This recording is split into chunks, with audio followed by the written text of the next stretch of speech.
Ciao a tutti ragazzi, 24 ore dopo l'update 1.25 ci troviamo a dover fare i conti col nuovo stravolgimento della fisica di Gran Turismo e del ricalcolo dei punti prestazione. Quindi tutti i setting che avevamo preparato per i vari circuiti non solo non rientrano quasi più nessuno nei punti prestazione previsti, ma sebbene alcuni differiscano di pochi punti prestazione, non basterà andare a limitare la potenza o andare ad aumentare il peso, perché è proprio la fisica del gioco che è diversa. Quindi vorrei ripartire proprio con questa qui, con l'Aston Martin DP100, e ormai senza dubbio è la migliore auto per Tokyo da diversi mesi. Anche su questa qui, come sono salito sulla macchina, l'ho trovata completamente diversa, molto sottosterzante.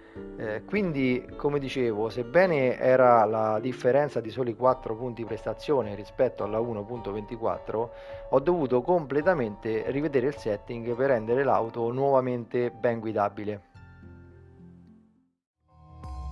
Ho dovuto lavorare soprattutto sul peso della macchina, a discapito della potenza. Comunque sul rettilineo principale non abbiamo perso chissà quanti chilometri orari, parliamo di 2-3 km orari, ecco, ma a tutto vantaggio soprattutto del consumo gomme. La prima cosa che ho notato nella prima simulazione gara che ho fatto è stato proprio quello del consumo gomme. A fine gara avevo l'anteriore quasi finito e si sente molto di più l'usura gomme rispetto alle vecchie patch. Quindi quando andiamo con le gomme consumate anteriori a fare l'ingresso in curva, la macchina sottosterza nonostante il nuovo setting della macchina.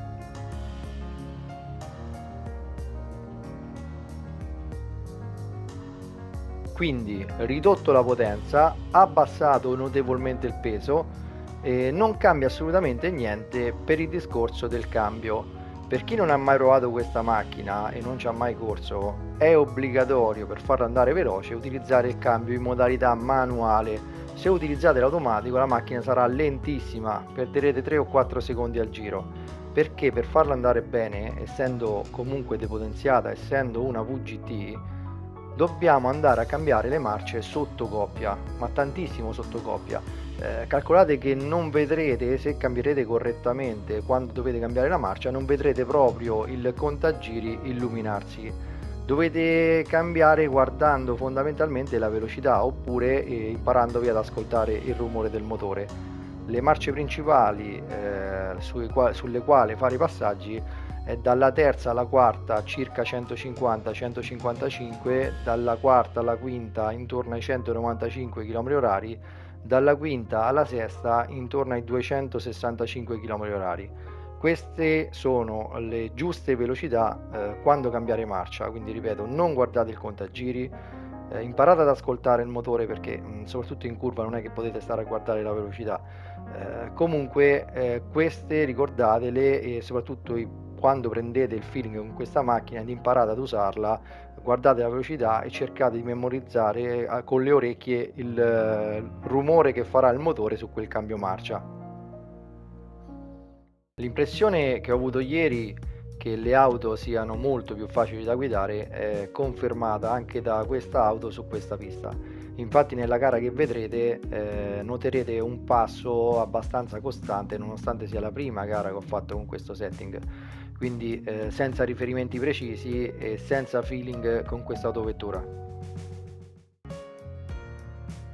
Per quanto riguarda la strategia di gara rimane la medesima, quindi gomme sport dure e nessun rifornimento carburante, anche perché rispetto al vecchio setting che avevo condiviso la potenza qui è ridotta, quindi la macchina consuma ancora di meno.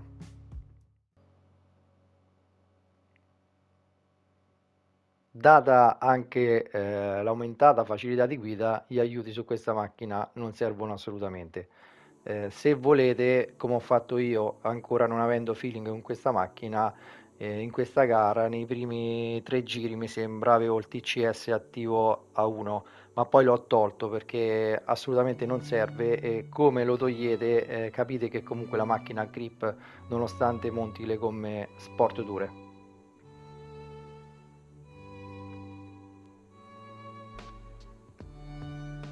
Andiamo a vedere il setting, vediamo che cosa montare e andiamo in gara. Come potete vedere, su questa macchina non va montato nulla, è una VGT, non possiamo cambiare niente, tantomeno le ruote, quindi non potete sbagliare.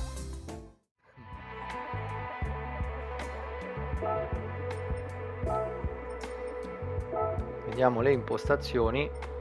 Le sospensioni sono le sue, non si possono cambiare e non si possono cambiare i valori.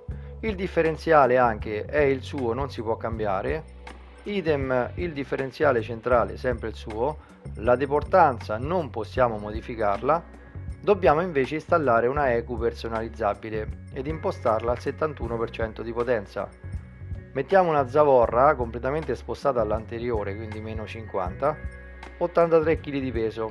L'eliminatore di potenza non serve, sta al 100%. Il cambio è quello originale della macchina, non possiamo modificare i rapporti, per questo, come vi dicevo, dobbiamo cambiare sotto coppia. Ricordate le velocità di cambiata che vi ho detto prima. Non è installato niente per quanto riguarda l'elaborazione dell'aspirazione del motore, neanche filtro dell'aria, né marmitta, né collettore di scarico. I dischi sono da corsa ma sono i suoi originali. Il controller freni va impostato a 2, quindi sulla parte posteriore della macchina, in modo che vi permetta un miglior accesso in curva. Non è installato nulla per quello che riguarda lo sterzo, nemmeno la trasmissione, non ci sono elaborazioni motori e neanche sulla carrozzeria è installato niente.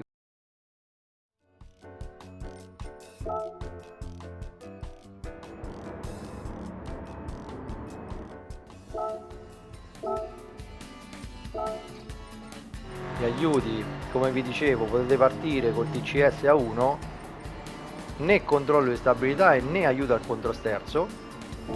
Fate i primi giri, come prendete feeling con la macchina, togliete anche il TCS perché non serve assolutamente